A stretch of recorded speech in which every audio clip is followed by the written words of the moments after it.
Bom, nós vamos trazer agora uma entrevista ao vivo com o secretário de Fazenda, Rafael Fonteles. O secretário de Fazenda nos atende lá na Secretaria de Fazenda do Estado e fala conosco a respeito dos impactos econômicos para o Estado do Piauí, dessas novas decisões, dos decretos, da manutenção dos decretos, da pandemia. Como a pandemia está afetando o Estado do Piauí. Secretário, muito boa tarde, obrigado por atender aqui o Jornal do Piauí, a TV Cidade Verde e a Rádio de Cidade Verde também que nos ouve. Secretário, começo perguntando para o senhor como é que o senhor chegou àqueles números que foram tão impressionantes, divulgados hoje pela manhã, inclusive estão no cidadeverde.com, de que a economia do Estado do Piauí pode ser afetada em até 50%. O que é que significam, de fato, esses números? Bom, boa tarde, Joelso, boa tarde aos telespectadores. Primeiro eu queria me colocar totalmente favorável a essa postura do isolamento social no combate à pandemia, a essa guerra contra esse vírus, esse inimigo invisível, não só por razões de saúde da população, que é a razão principal, mas também por razões econômicas. É bom que se coloque para toda a sua audiência, Joelso, que já há estudos e já está se formando um consenso entre os economistas que é muito melhor para a economia também o isolamento social precoce e rigoroso. Tem um estudo publicado agora no último dia 26 que analisou a gripe espanhola, que matou 50 milhões de pessoas em 1917, e demonstrou que as cidades e estados que se recuperaram mais rapidamente após a crise sanitária foram aqueles que fizeram o isolamento social de forma precoce e rigorosa. Eu estou falando de recuperação econômica, inclusive. Então é importante essa decisão do governo do Estado, das prefeituras do Estado do Piauí também, que compõem a cidade do Estado do Piauí, de manter o isolamento, e fica o nosso apelo, né, também para que a população obedeça esses decretos para o bem da população. E claro que há uma depressão econômica que vai atingir trabalhadores, vai atingir empresas e vai atingir os entes da federação. De fato, as nossas projeções do Concefaz, com base nos primeiros indicadores de documentos fiscais eletrônicos, demonstram uma queda de 30% a 50% na arrecadação dos entes da federação. É claro que isso vai ter que ser compensado pelo governo federal, porque no nosso país, Joelso, apenas a União, e não estados e municípios, apenas a União pode emitir moeda, pode se financiar através de títulos públicos.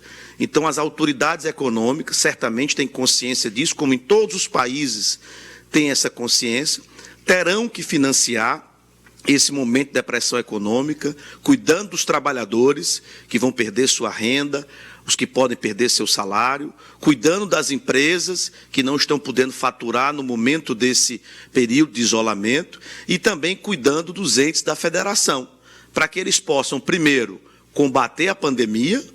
É bom que se diga que esse combate à pandemia é feito pelos governos municipais e estaduais, que cuidam do sistema de saúde, coordenados, obviamente, pelo Ministério da Saúde, mas também para manter suas receitas para poder continuar tendo serviços públicos funcionando, não apenas a saúde, como também segurança pública e os demais serviços públicos tão importantes para a nossa população.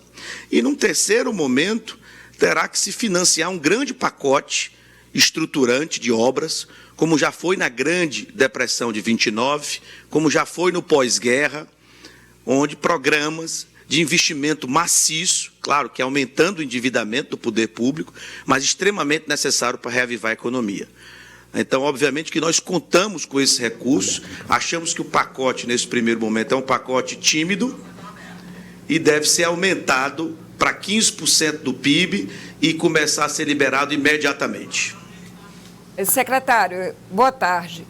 A gente já está prevendo, se preparando para receber a próxima parcela do Fundo de Participação do Estado, que já deve refletir essa queda na arrecadação a que o senhor se referiu agora há pouco. Há uma estimativa de quanto a menos o Estado vai receber do FPE e como isso pode repercutir no pagamento da folha de pessoal dos servidores, ou o dinheiro dessa folha está assegurado? Bom, boa pergunta, Cláudia. O FPE já há garantia pelo governo federal de manutenção dos patamares de 2019. Então, ainda que haja essa queda prevista de 30%, o governo já se comprometeu em compor pelo menos o valor e recompor pelo menos o valor de 2019. Claro que em relação ao que nós projetávamos antes da crise, há uma queda de pelo menos 7%. Então é preocupante, mas vai haver a compensação. E esperamos que também seja compensado a arrecadação própria do Estado do ICMS. Portanto, esperamos sim cumprir fielmente a tabela de pagamento dos servidores.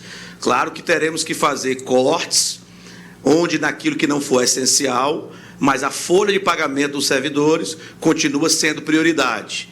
E iremos cumprir esse mês e certamente nos meses seguintes, com essa compensação do governo federal, também iremos cumprir a tabela.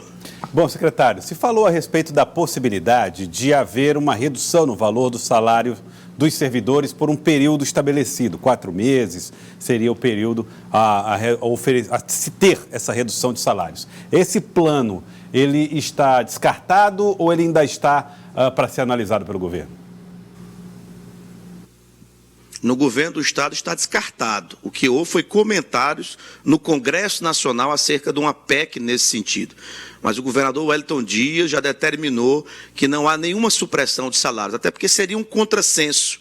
Nós temos que preservar os salários, tanto do setor público como do setor privado, para manter a roda da economia girando. Esse é, inclusive, o desafio. Por isso tem que se emitir moeda, tem que se emitir títulos públicos, aumentar o endividamento, esquecer qualquer tipo de meta fiscal nesse ano, para poder manter a economia viva. Claro que depois essa conta vai chegar e vai ser diluída por toda a população.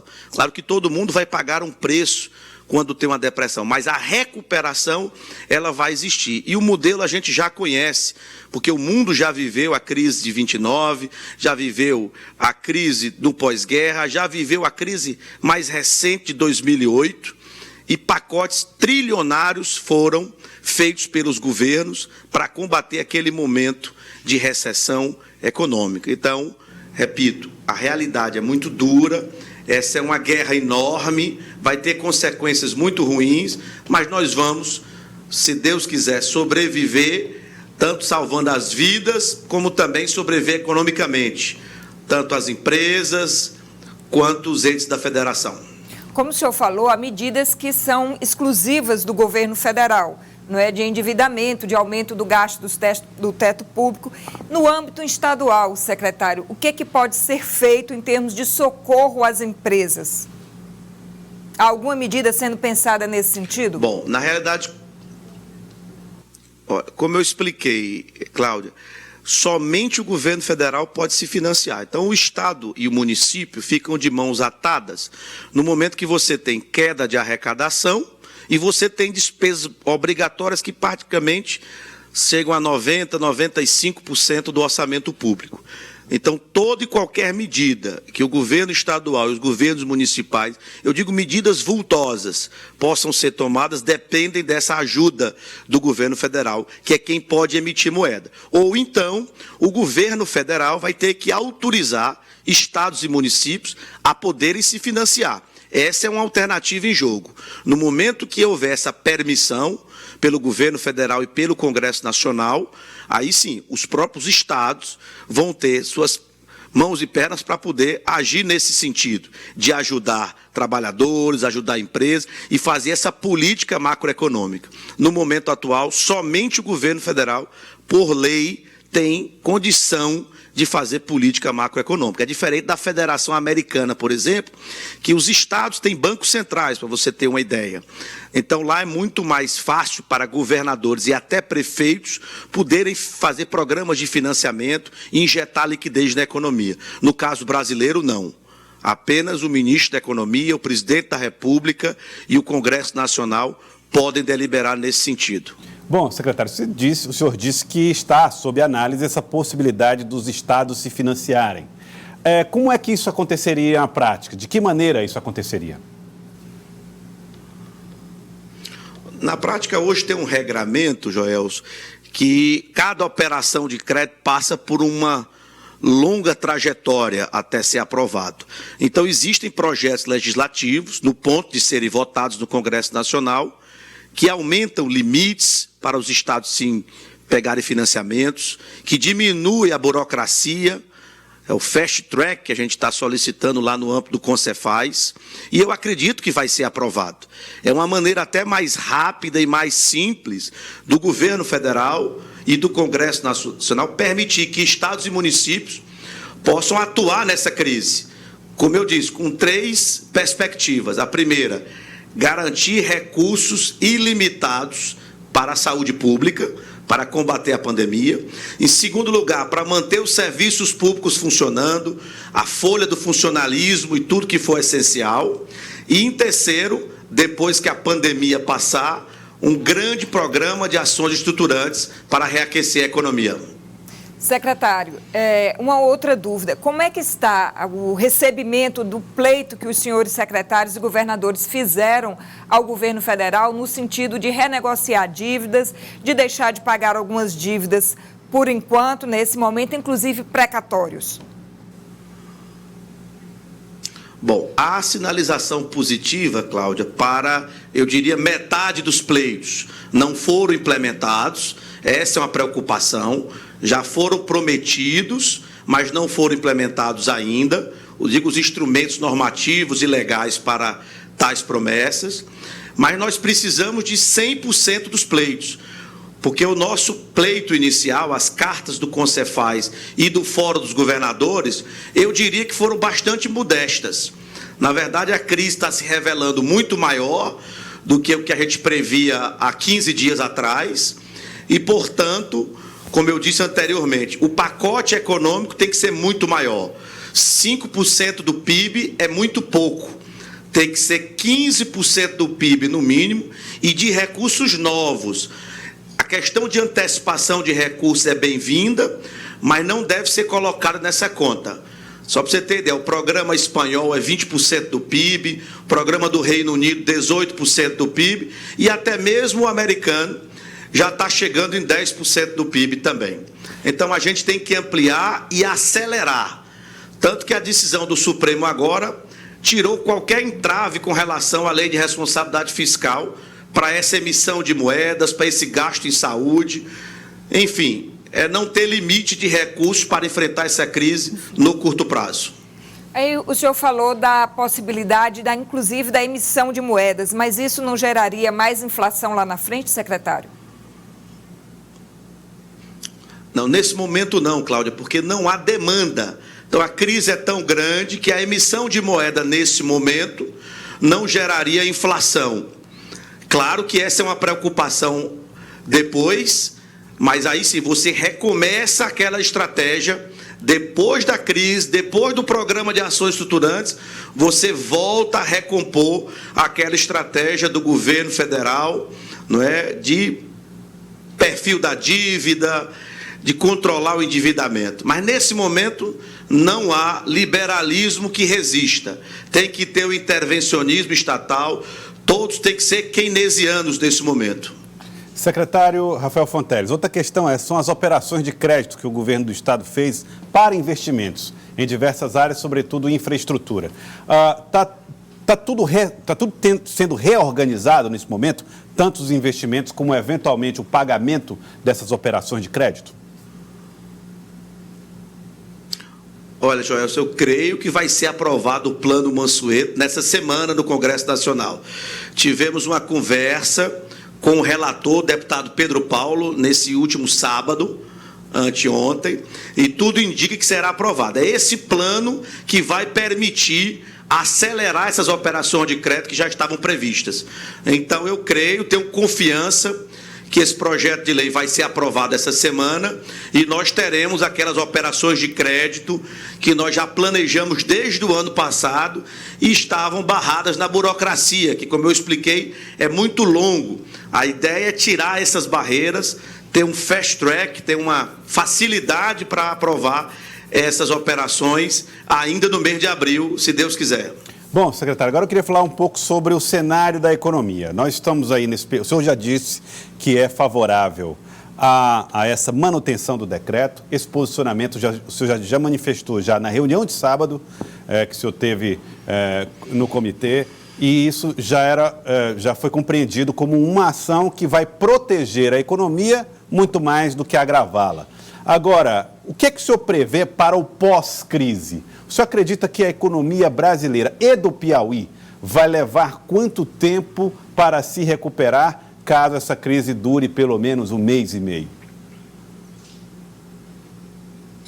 Olha, esse é um debate econômico internacional, Joel, se a recuperação vai ser no formato de V, ou seja, vai ser imediata, você vai ter uma queda do PIB esse ano e uma grande recuperação no ano que vem, ou se vai ser uma recuperação mais longa, em formato de U, por exemplo.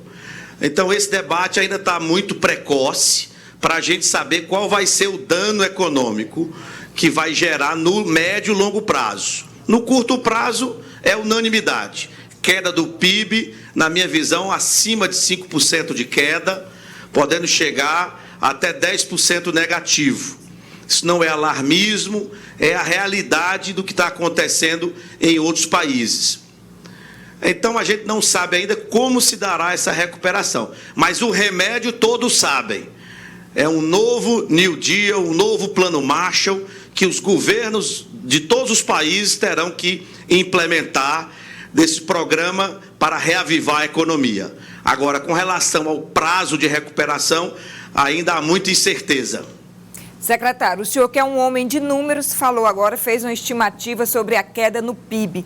Dentro dessa projeção de queda de PIB, que o senhor se referiu agora, dá para imaginar também de quanto seria o aumento do desemprego?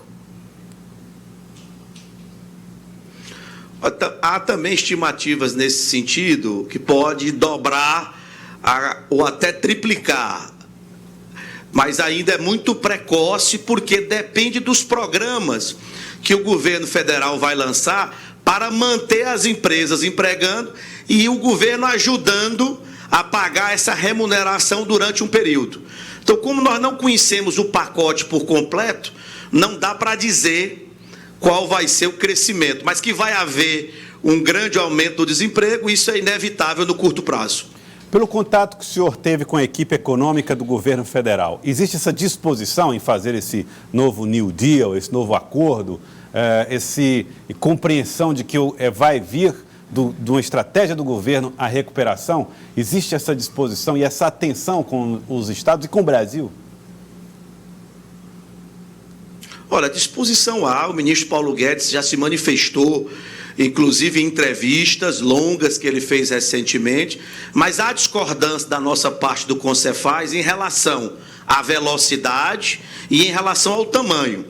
O pacote anunciado não chega a 5% do PIB e é contando ainda com recursos de antecipação. A nossa proposta é de pelo menos 15% do PIB em recursos novos e tem que ter mais agilidade para chegar na ponta, sejam os trabalhadores, sejam as empresas ou sejam os entes da federação. Então, sensibilidade há essa compreensão, mesmo a equipe econômica sendo liberal, tendo um pensamento liberal, mas eles já entendem que na crise não há espaço para liberalismo. Então, a divergência é a velocidade e o tamanho dessas medidas. Secretário, o senhor falou agora há pouco também que, lógico, precisa manter o mínimo de funcionamento de setores que são essenciais para investimento do Estado nesse momento, além da folha de pagamento de pessoal, que é, por exemplo, a saúde pública e que alguns vão ficar para uma segunda etapa.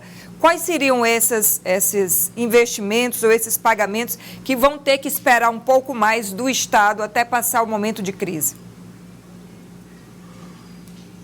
Não, nossa ideia, Cláudia, é manter todos os pagamentos obrigatórios.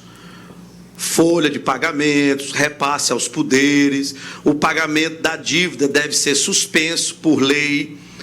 Então, a gente quer manter funcionando. Claro que tudo que não é essencial vai ser objeto de uma resolução ou de um decreto do governador para suspender gastos não essenciais nesse momento.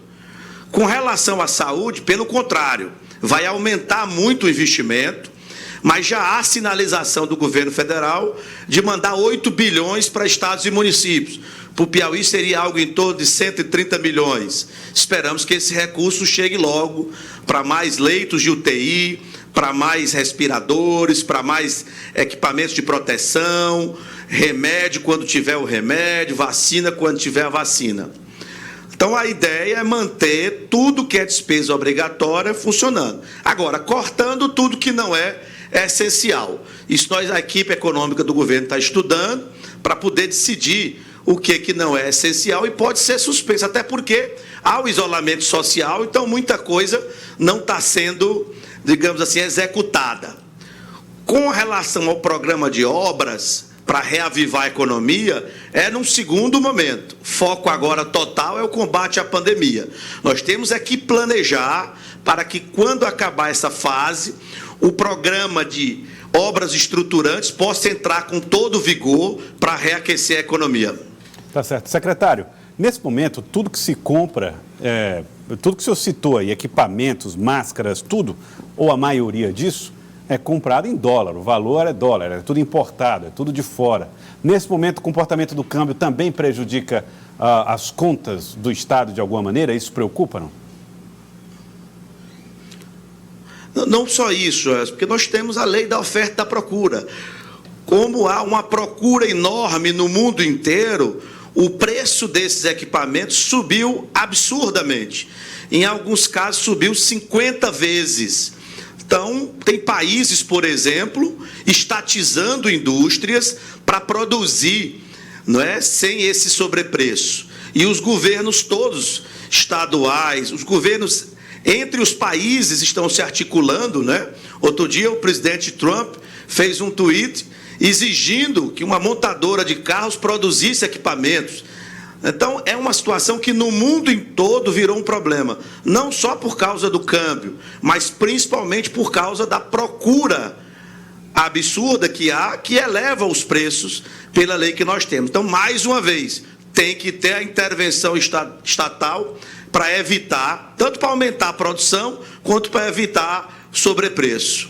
O senhor lidera o Conselho Nacional de Secretários de Fazenda. Há alguma articulação do Conselho no sentido de juntar os governos estaduais para comprar esses equipamentos, esses insumos hospitalares que estão em falta hoje, comprando em bloco os estados? Facilitaria essa compra, secretário? Há essa articulação, o governo federal quer trazer para si isso, mas está tendo uma demora nesse envio. E, por exemplo, o Consórcio Nordeste já fez essas compras coletivas desses materiais e já começaram a chegar. Então, tanto a União está fazendo essas compras em larga escala, mas está demorando a chegar, como os estados estão se associando para fazer compras conjuntas desses equipamentos tão importantes. Eu destaco aqui o equipamento mais importante, que são os respiradores, que é fundamental para evitar mortes nesse momento em que ainda não há a vacina e não há o remédio consolidado. Bom, secretário, para a gente finalizar, uma das informações que mais tem sido pedidas aqui nos nossos telefones, no WhatsApp, são os planos de prorrogação de taxas, de impostos, como, por exemplo, as taxas do Detran, esse tipo de imposto. O governo tem plano para retardar ainda mais esses prazos, abrir mão de algumas receitas para facilitar a vida do piauiense que está na ponta? Como é que vocês estão estudando isso? Bom, nós estamos estudando coletivamente os estados para tomar uma decisão única. Aqui no Piauí, o governador já prorrogou o pagamento do IPVA com desconto de 5% por mais 3 meses, mas é importante que quem puder pagar, pague logo, para ajudar estados e municípios. Lembrando que o IPVA fica 50% com o estado e 50% com os municípios, mas foi prorrogado. Também prorrogamos a questão das obrigações acessórias, mas com relação a diferimento de tributo, não há decisão ainda dos estados, porque depende desse pacote de ajuda do governo federal.